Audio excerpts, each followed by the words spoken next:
by Mr. Gudu sir. Very impressive and energetic session. And now I am thinking how was session, how am I conduct today's session. I want to say something. कल से जो session जो शुरू हुआ और अच्छा energetic session रहा, विकास sir के माध्यम से भी, सब टीचर का नाम रंजन सर के माध्यम से भी, गुरु सर के माध्यम से भी आज हमने सेशन सुना और कल से एक ही बात हमारे माइंड में चलता आ रहा है हर समय, अब तेरा क्या होगा कार्य, बस यही डायरेक्ट मन में चलता आ रहा है। अब हमारा कैसा होगा सेशन, उम्मीद करते अच्छा लगेगा। तो once again good morning everyone and every learners, every teachers. Today I am going to start in-house training session 2020-22 by St. Mary's School, Lundari Chowk. Topics name gamification in learning. First, we will understand about the gamification word. Gamification word includes two words, game and fication. सबसे पहले हम लोग समझे gamification word कहाँ से आया और कैसे बना। इसमें गेम और फिकेशन वर्ड है और गेमिफिकेशन को समझने के लिए हम लोग सबसे पहले क्लासिफिकेशन को समझेंगे। जैसे क्लास और फिकेशन, क्लास अगर करते हैं तो उसमें हर एवरेज के स्टूडेंट एक साथ बैठे हुए रहते हैं, है ना। किनका नॉलेज पावर कितना हाइट है, मतलब कितना ज़्यादा है कम है, ये हमारे लिए मैटर नहीं करता। सबसे पहले मैटर करता है वो हमारा एक स्टूडेंट्स है, हम उनके एक टीचर्स हैं, है ना। तो क्लास से क्लासिफिकेशन बना, यानी सभी हम कैटेगरीज वाइज हम स्टूडेंट्स को कैटेगराइज कर देते हैं। क्लासिफिकेशन से उसी तरह से गेम से गेमिफिकेशन बना। मतलब क्या है कि हम गेम के माध्यम से हर स्टूडेंट्स को हर चीज़ का ज्ञान दे सकते हैं सब्जेक्ट वाइज, चाहे वो साइंस हो, एसएसटी हो या फिर आपका मैथ्स हो। तो गेम के थ्रू हम हर एक वर्ड को और सब्जेक्ट को समझा सकते हैं इजीली वे में और हर स्टूडेंट इस चीज़ को समझ सकता है। सो आज का टॉपिक है हम लोग के बीच गेमिफिकेशन एंड लर्निंग। सबसे पहले ये बहुत सारे हैं आप टॉपिक्स, ये आपका ऑब्जेक्टिव हम लोग देखेंगे, है ना। जैसे कि आप देख रहे हैं, फर्स्ट इस टॉपिक्स का सबसे मेन ऑब्जेक्टिव ये है और आई थिंक हर टीचर का भी सबसे फर्स्ट और प्राइमरी ऑब्जेक्टिव ये रहना चाहिए। The primary aim of education is not to enable students to do well in school but to help them do well in the life they lead outside school. That means क्या है कि हम education का सबसे primary aim ये होना चाहिए कि हमारे जो स्टूडेंट है वो स्टूडेंट हमारे विद्यालय में ही अच्छा नहीं करे, बल्कि हमारे द्वारा सीखे गए जो कुछ भी वो ज्ञान अर्जित किए हैं, हासिल किए हैं और उस ज्ञान से हर फील्ड में वो आगे निकल सकते हैं। स्कूल्स के बाहर भी वो डेवलप कर सकते हैं। अगर किसी भी तरह का प्रॉब्लम उनके पास क्रिटिकल कंडीशंस या सोल्यूशन फाइंड आउट करने की अगर बात आती है तो अपना वो सेल्फ डिसीजन ले सकते हैं, समझे। ये और इसके बाद मेन ऑब्जेक्टिव ये हमारा बनता है, it is not what you do for your children but what you have taught them to do for themselves that will make them successful human beings. Already we are teachers, we are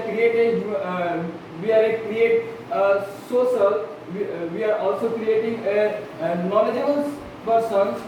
So primary is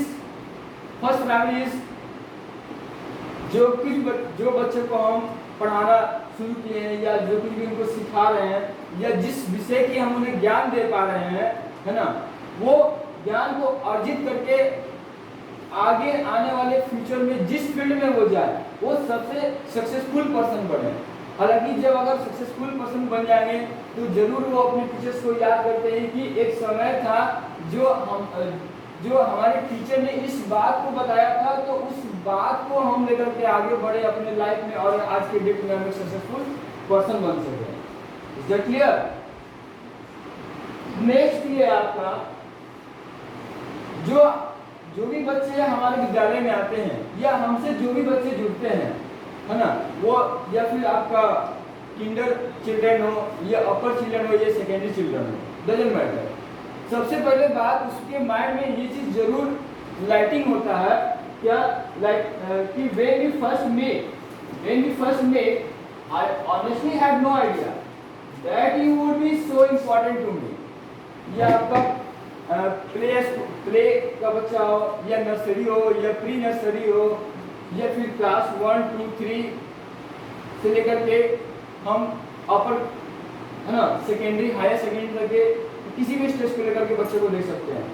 जब वो teacher से मिलते हैं सबसे पहला mind में यही lighting होता है कि हम जिनसे मिले हैं वो हमारे लिए कितना इम्पोर्टेंस रखते हैं वो समझ नहीं पाते हैं।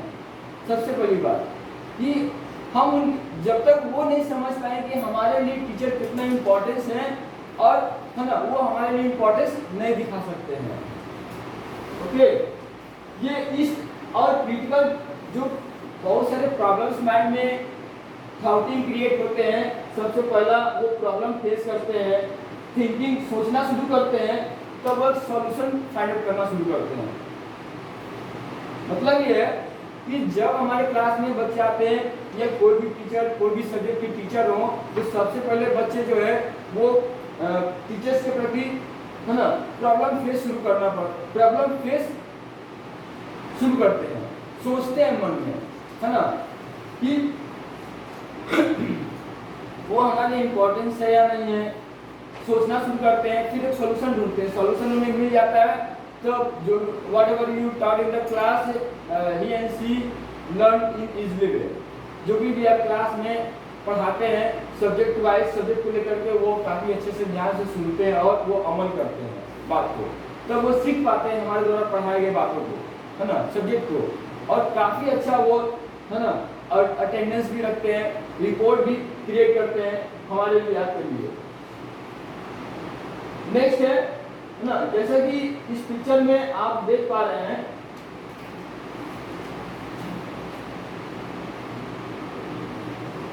The beauty of teaching teacher students. Our school just like a garden, and all children just like a seed, and we are a plant. We all are teacher just like a planter. That means हमारा school जो है क्या है, एक बगीचे की तरह है और हर बच्चा हमारे लिए एक सीड की तरह है ना, क्या है, सीड की तरह है। वो सीड कितना ग्रो करेगा, कितना वो, है ना, कितना समय में ग्रो करेगा और टाइम हम उस बच्चे पर जितना टाइम देंगे उस टाइम का यूटिलाइज हो पाएगा नहीं हो पाएगा ये हम नहीं सबसे पहले समझ सकते हैं, है ना। हर एक बच्चा हमारे पास आता है उस तरह से रोज हमारे स्कूल के गार्डन में हम ऑलरेडी सीडिंग करते हैं, एडमिशन लेते हैं, है ना, हमारे क्लास में वो आते हैं, सीडिंग ऑलरेडी आप उसमें प्लांटेशन करना शुरू करते हैं time to time, that means teaching करना शुरू करते हैं, है ना, सब्जेक्ट वाइज। अब क्या है कि समय जैसे जैसे गुजरता है वो बड़े होते हैं, है ना, every child grow during the time and every child had lot of knowledge just like fruits, flowers, and we can see look like as discipline, creativity, mind। हर बच्चा एक सीड की तरह है और हमारे बच्चे हमारे विद्यालय में जब आते हैं हम उनको प्लांटेशन करते हैं, है ना, वाटरिंग करना शुरू करते हैं, पढ़ाना शुरू करते हैं, समय के अनुसार वो बढ़ते हैं, प्री नर्सरी एलकेजी यूकेजी 1 2 3 10 तक पहुंचते हैं और हम उनमें जितना वाटरिंग करते हैं प्लांटिंग करते हैं उसमें हम उसमें ऑब्जर्वेशन शुरू करते हैं। हम लोग टीचर्स कितना मैंने सिखाया वो ऑब्जर्वेशंस मार्क्स वाइज देखने को मिलता है ना, डिसिप्लिन वाइज देखने के लिए मिलता है, क्रिएटिविटी माइंड कितना होता है, कितना वो कॉन्शियस है, कितना वो एबिलिटी है, कितना पोटेंशियलिटी उसमें हो चुका है, ये सारी चीजें हमें फल फूल के रूप में देखने के लिए मिलता है, जस्ट लाइक ये। And now इंट्रोडक्शन, यानी कि अभी जो जितने भी चीजें मैंने डिस्कस किया है ना, 12th सेशन हुआ, उस सेशन को देख करके एक नेक्स्ट सेशन हुआ, उनमें अलग सी क्रिएटिविटी आई, यानी एक तरह से ये गेम चल रहा था, है ना। और गेम के थ्रू ही हमारे मन में क्या हुआ, एक प्लेइंग, है ना, स्पीच देने का प्लेइंग या फिर प्रेजेंटेशन देने का प्लेइंग क्रिएट हुआ माइंड में, और इस क्रिएटिविटी से हम एक अच्छा एग्जांपल बन पा रहे हैं, यानी स्पीच दे पा रहे हैं, प्रेजेंटेशन दे पा रहे हैं, यानी कहने का मतलब गेम के थ्रू ही हम लर्निंग हुए, है ना। जस्ट लाइक इसलिए इस टॉपिक्स नेम है द गेमिफिकेशन ऑफ लर्निंग। जब गेम के थ्रू हम और आप टीचर सीख सकते हैं, तो गेम के थ्रू ही बच्चे भी सीख सकते हैं, है ना, और हर ह्यूमंस बीइंग सीख सकते हैं। जितना गेम के थ्रू नॉलेज ज्ञान होता है, उतना सब्जेक्ट वाइज यानी प्रैक्टिकल और थ्योरेटिकल दोनों मैटर करता है सक्सेस लाइफ के लिए। The gamification of learning is an educational approach that seeks to motivate students by using solve, easy or trouble in every type of education elements. In learning environments, the goal is to maximize enjoyment and engagement by capturing the interest of learners and inspiring them to continue learning. That means ये क्या है कि जब भी हम game के through कोई भी सब्जेक्ट को सिखाना शुरू करते हैं, पार्टिसिपेट करते हैं स्टूडेंट्स, और उसमें एक इंटरेस्ट को क्रिएट करते हैं, इंटरेस्ट क्रिएट और एक तरह का इन्वायरमेंट बन जाता है। इन्वायरमेंट बनने के बाद, है ना, उनका एक गोल फिक्स हो जाता है। हम एक एग्जांपल लेते हैं, है ना, जैसे लाइक समझ सकते हैं एग्जांपल के थ्रू, जैसे क्या है कि या कबड्डी या खो खो या क्रिकेट, जो भी मैच, छोटे बच्चे हो या बड़े बच्चे हो, एक दो टीम बढ़ता है।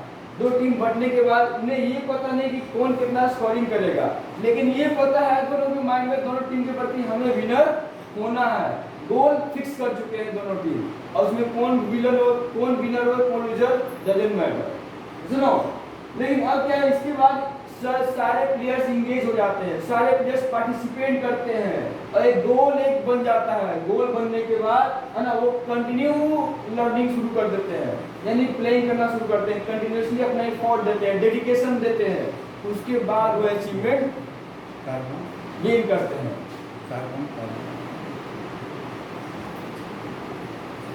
Next,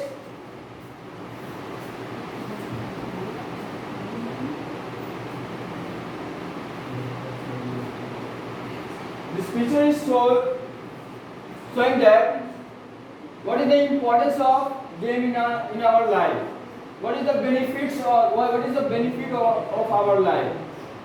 Already you know that game is very important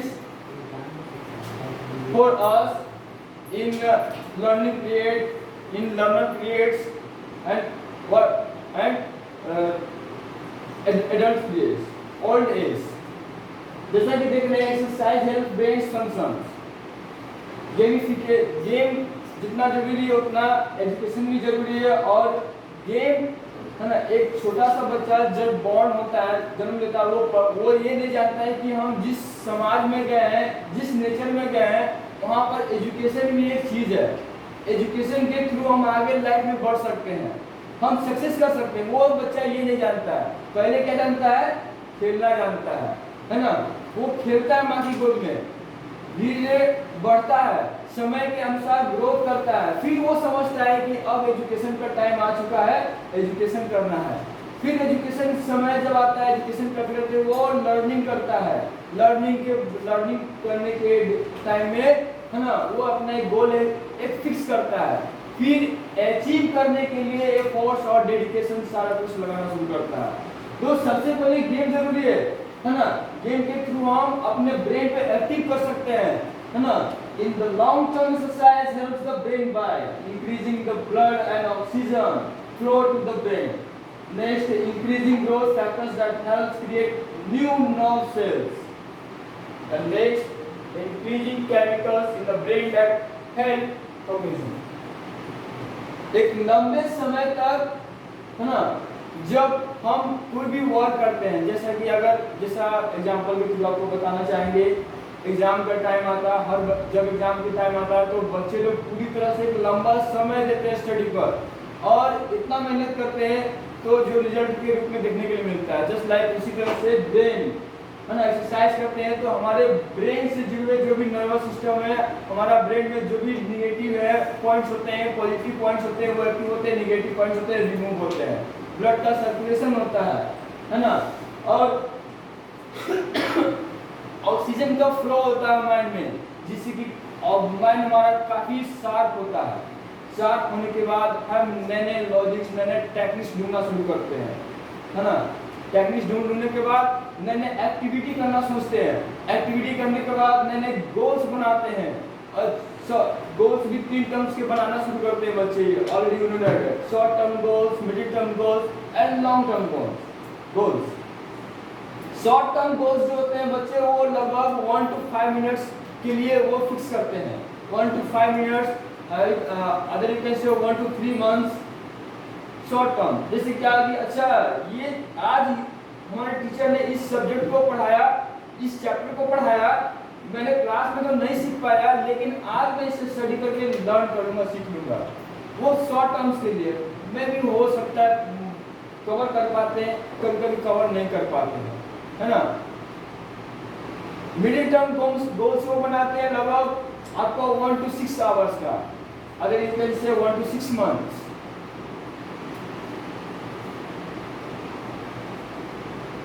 1 to 6 month.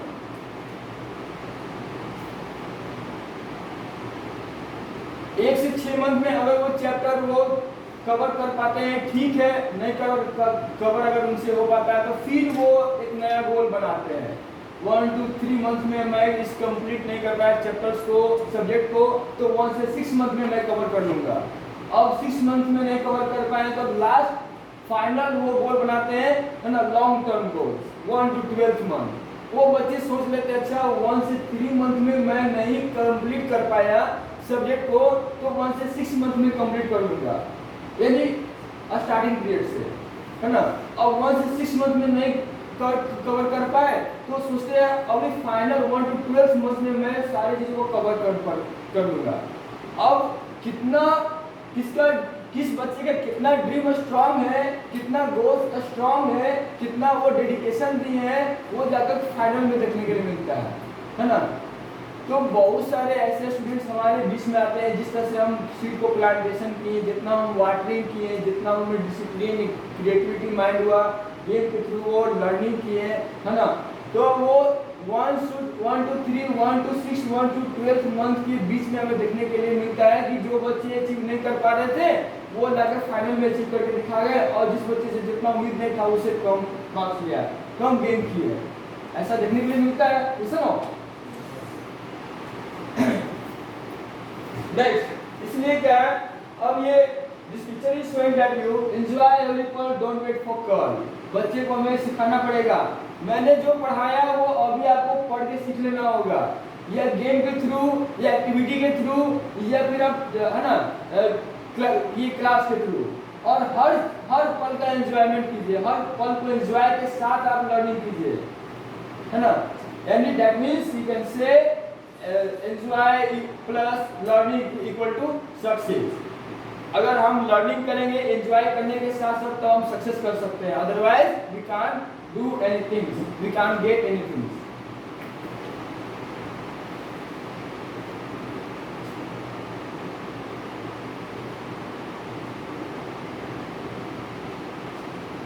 I want to ask some questions to everyone.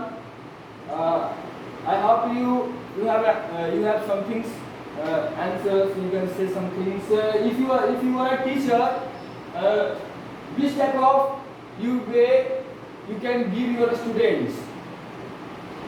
अगर आप टीचर हैं, ऑलरेडी हम लोग टीचर हैं, तो टीचर किस तरह के होते हैं? हम कहने का मतलब मेरा ये क्वेश्चन है कि हम ऑलरेडी हमें टीचर हैं तो हम अपने स्टूडेंट्स के लिए किस वे में उनके लिए हेल्पफुल हो सकते हैं, हम क्या क्या रूप में उनके लिए वर्क कर सकते हैं।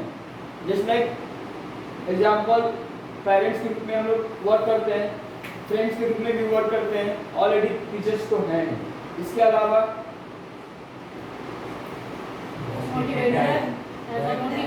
Motivator very good, guideliner very good,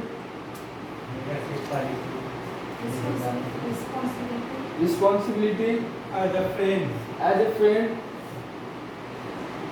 चलिए देखिए, बहुत अच्छी बात है, गाइड ना इन्फ्लुएंसर, वेरी गुड। जिस तरह से आपने बोला as a teacher, as a friend, as a guider, as a motivator, तो हम लोग जो कुछ भी अपने माइंड में सोच रहे हैं, जहाँ तक सोच पाए आप, बस वहाँ तक आप अपने काम को कर पा रहे हैं। इसके अलावा टीचर किस किस रूप में वर्क करता है, क्योंकि आप वो है ना, वो वे वो तरीका या कह सकते हैं, वो आपका वो कैरेक्टर नहीं हम लोग जान पाते हैं, इस रूप में हम लोग वर्क नहीं कर पाते हैं। तो टीचर्स किस किस रूप में वर्क कर सकता है, वो आप देखिए, एज आपका है ना लाइफ कोच के रूप में वर्क करता है ना। एक टीचर लाइफ कोच के रूप में वर्क करते हैं। मोटिवेटर्स, जैसा कि आपने कहा, वेरी गुड, मोटिवेटर्स के रूप में भी वर्क करते हैं। डिस्कवरी गाइड यानी वर्ल्ड वाइड, है ना, वर्ल्ड में जहाँ भी ह्यूमन बींग्स रहते हैं, और जहाँ तक ना सिविलाइजेशन होता है, जहाँ तक एजुकेशन फैला हुआ है, उन सभी चीज़ों के बारे में एक स्टूडेंट्स को नॉलेज दे सकते हैं, can give knowledge, a lot of knowledge, है ना। इसके अलावा क्या है, ट्रिप कोऑर्डिनेटर के रूप में भी हम लोग ऑलरेडी वर्क करते हैं। ट्रिप कोऑर्डिनेटर, कहीं अगर हम ट्रिप कोऑर्डिनेटर हम लोग बारी बारी से देखेंगे, इसको डिस्कस करेंगे हम। न्यूरेटर के रूप में भी वर्क करते हैं, चीयर लीडर्स के रूप में भी हम लोग वर्क करते हैं, चीयर लीडर्स के रूप में भी है। और रूल इन्फोर्सर, कुछ नए वर्ड्स होंगे आपके सामने जो बहुत कोशिश करने के बाद मैं फाइंड आउट कर पाया हूँ।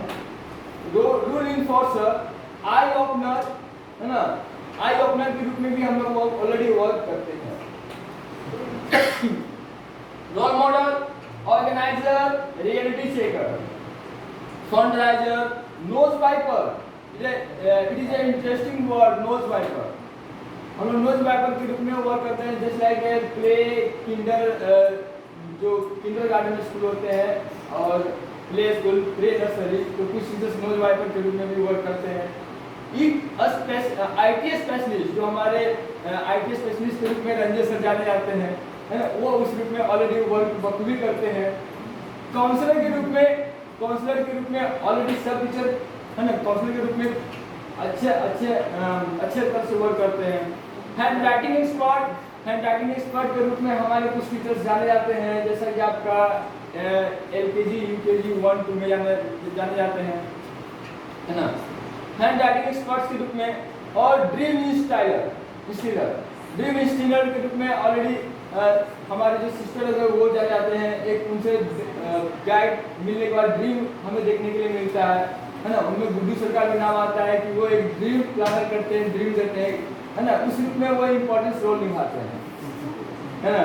मेडिटेटर, ट्रूथ डिटेक्टर, और ट्रूथ डिटेक्टर के रूप में भी हमारे कुछ ऐसे टीचर्स हैं, सिस्टर्स हैं, जो उसमें एक इम्पोर्टेंट रोल उनका होता है और हम उनसे सीखने के लिए बहुत कुछ मिलता है ना।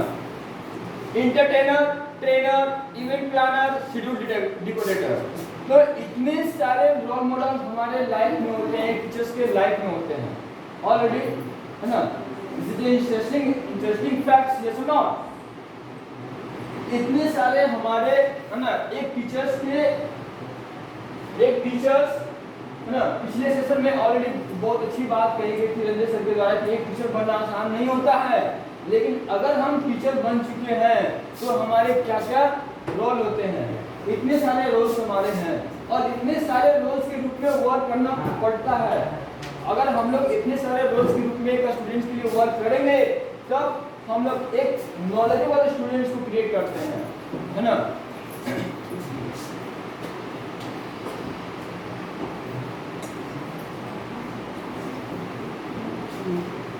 लाइफ कोच, अब हम लोग देखते हैं बारी बारी से, कुछ टर्म्स को मैं एक्सप्लेन करूंगा टाइम को देखते हुए। लाइफ कोच, हमारे लाइफ में बहुत सारे प्रॉब्लम्स फेस करने पड़ते हैं, तो ये एक स्टूडेंट्स नहीं समझता है, एक स्टूडेंट्स की लाइफ में भी, है ना, बहुत सारे प्रॉब्लम्स क्रिएट होते हैं, छोटे बड़े। हम टीचर्स होकर के लाइफ कोच के रोल मॉडल को निभा करके अगर वो हम नॉलेज देते हैं, तो वो लाइफ कोच के रूप में वर्क करता है एक स्टूडेंट। मोटिवेटर, है ना, कोई भी हर हम भी हैं, मैं भी हूँ, हम भी कभी कभी डिमोटिवेट होते हैं, है ना। और एक्चुअली देखा जाए तो हर ह्यूमन बीइंग्स डिमोटिवेट होता है किसी न किसी टाइम में। अगर मोटिवेट कैसे किया जाए उसे, ये हम आइडिया अगर स्टूडेंट्स को दे देते हैं तो वो स्टूडेंट्स हमारे द्वारा दिए गए गाइडलाइंस के थ्रू वो सेल्फ मोटिवेट भी हो सकता है जब कभी वो डिमोटिवेट हो जाता है तो। सुनो, डिस्कवरी गाइड के रूप में भी हमारे अहम इंपॉर्टेंट रोल होता है ना। और उसके रूल्स भी होते हैं। हम एक टीचर्स के रूप में, हम ऑलरेडी टीचर्स के रूप में एक teachers world wide thinking, world wide thought create कर सकता है, लेकिन एक student world wide thought create नहीं कर सकता है। जैसे ना, तो हमें इस रूप में दिखाना होगा, उसे बताना होगा, है ना, कि एक आप भी एक, है ना, you are a, you can work like a discovery guide,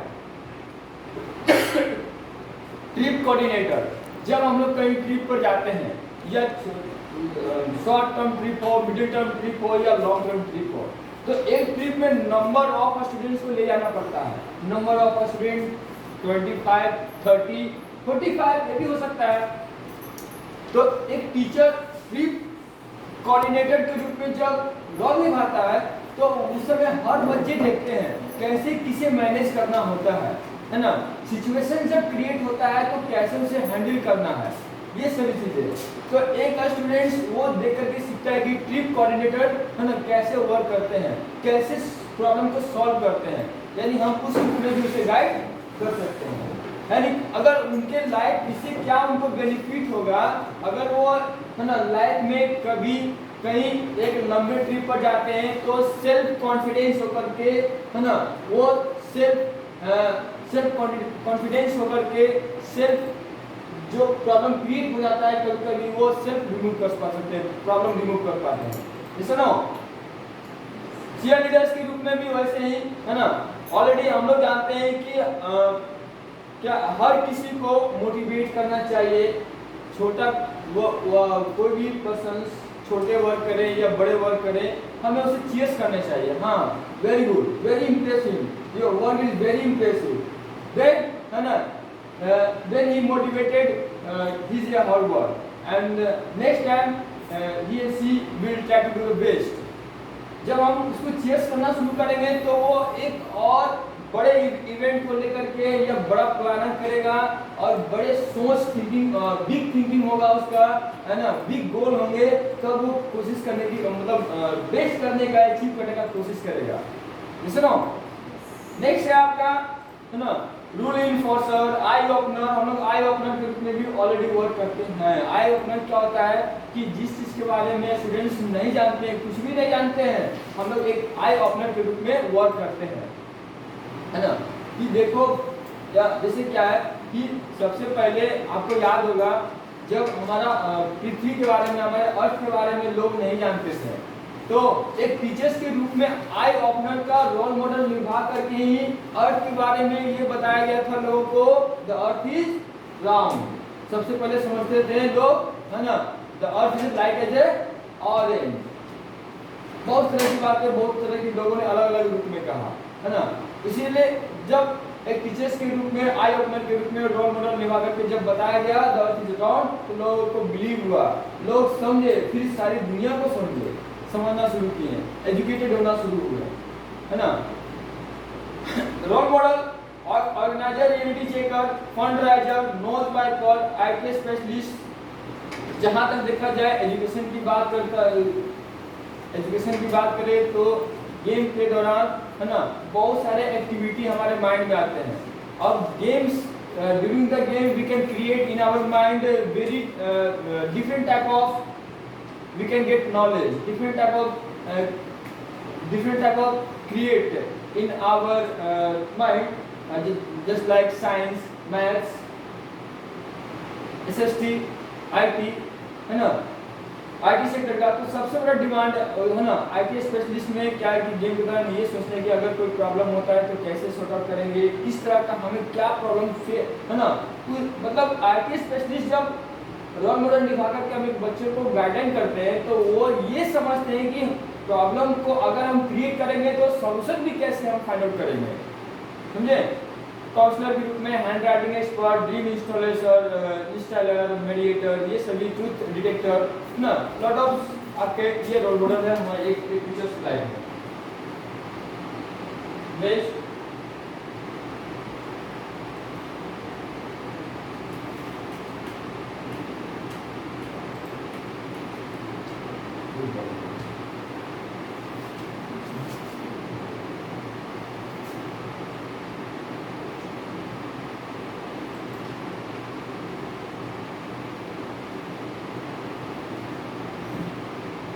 जितने भी हम रोल मॉडल आपको बताएं और एक छोटे से बच्चे में या बड़े बच्चे में जो भी प्रॉब्लम क्रिएट होते हैं, सॉल्यूशन थिंकिंग क्रिएट होता है और सॉल्यूशन को find out solution find out करना शुरू करते हैं, है ना। इस रूप में ट्रैफिक एजुकेशन, इसका नाम दिया गया है ट्रैफिक थिंकिंग। इस तरह के, है ना, एक्टिविटी माइंड में होते हैं, है ना, एवरी चाइल्ड, है ना, स्टॉप थिंक डू। सबसे पहले वो किसी भी टीचर्स को देख करके जब हम लोग क्लास में सब्जेक्ट वाइज अगर जब इंटर करते हैं तो वो स्टॉप हो जाते हैं, कुछ सोच नहीं पाते हैं। आज हमारे टीचर हमारे क्लास में पता नहीं क्या पढ़ाएंगे, वो सोचना बंद कर देते हैं, चाहे वो एनसी हो या फिर आपका या फिर लोअर क्लास हो या हायर क्लास हो, वो पूरी तरह से नील रहते हैं, इंटर कर जाते हैं, है ना। सब्जेक्ट जब टीचर्स को देखने के बाद कुछ देर टाइम लेते हैं तब वो सोचना शुरू करते हैं क्या पढ़ाएंगे यार, पता नहीं आज पिटाई लगेगी या सुनेंगे या फिर पढ़ाना शुरू करेंगे, मालूम नहीं।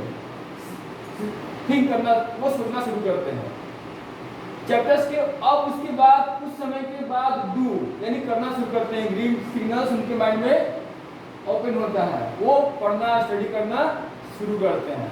तो इसका नाम दिया गया, मैंने नाम दिया अपने तरफ से traffic thinking, just like gamification. Different models of gamification, 3 type of gamification. First, vertical planning example, vertical planning, a small group, a station based learning activity. Vertical planning that means gamification in learning, game के द्वारा जो कुछ भी हम learning करते हैं एक vertical planning के रूप में, यानी हम अपने को स्टैंड कर सकते हैं किसी भी परिस्थिति में, है ना। In every situation we can understand, in every trouble we can find out self. A small groups, वो सबसे पहले क्या छोटे छोटे ग्रुपों में वो रोल मॉडल निभाना शुरू करते हैं, रोल मॉडल के रूप में वर्क करना शुरू करते हैं छोटे छोटे ग्रुप में, फिर बड़े बड़े ग्रुपों में, यानी 1 से 2 बच्चों के बीच में। देखते हैं हम लोग जब किसी बच्चे को अपने क्लास में डांटते हैं या फिर या उन्हें समझाते हैं कुछ, तो वो अपने से छोटे को जस्ट आप ही की तरह वो समझाना शुरू करता है ना। जरूर हम लोग गौर करते हैं इस बात को। जिस तरह से आप बच्चे को समझा रहे हैं, जिस तरह से आप उन्हें सिखा रहे हैं, जो एजुकेशन दे रहे हैं, वो क्या कर रहे हैं, जस्ट आपका कॉपी करते हैं वो, है ना। छोटे छोटे ग्रुप में पहले अपने से छोटे, ये छोटे भाई जो है, छोटे उसके बहन हो, पहले 1 को समझाना शुरू करेंगे, 2 को समझाना शुरू करेंगे, 3 को समझाना शुरू करेंगे और एक छोटे छोटे से ग्रुप से एक बड़ा ग्रुप क्रिएट करते हैं। एक समय आता है कि, है ना, उनके फैमिली में जितने छोटे छोटे मेंबर्स होते हैं सबको एक साथ बैठाते हैं और उसको टीचिंग करना शुरू करते हैं। सुनो, station based learning activity, station based learning activities that means, है ना,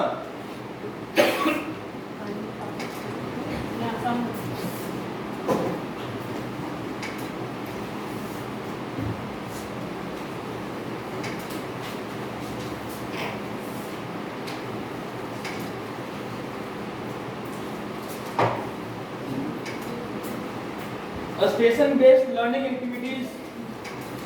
For example, we will understand, जब एक ट्रेन किसी भी स्टेशन से शुरू करता है तो उसका एक डेस्टिनेशन होता है, यानी बस उसे वहां स्टॉप होना है, टाइम जितना लगे, है ना, जितना स्पीड के साथ वो रन करेगा, जितना उसमें एक्यूरेसी जनरेट होगा, है ना, देन वो सक्सेस करता है। यानी जब हम एक टीचर्स स्टूडेंट्स के सामने टीचिंग करते हैं या स्टूडेंट्स हमारे टीचिंग को, है ना, ऑब्जर्व करता है, तो स्टेशन बेस्ड लर्निंग एक्टिविटीज के थ्रू ही, है ना, teaching gamification in learning start होता है। Okay,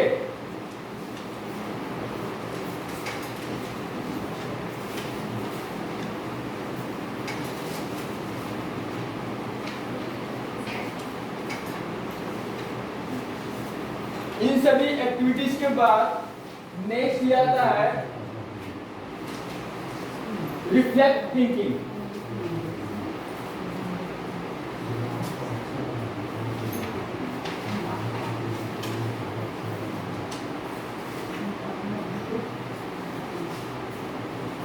Reflect thinking during the during the learning periods, we can think different type of, every student reflects his or her mind, his or her things, just like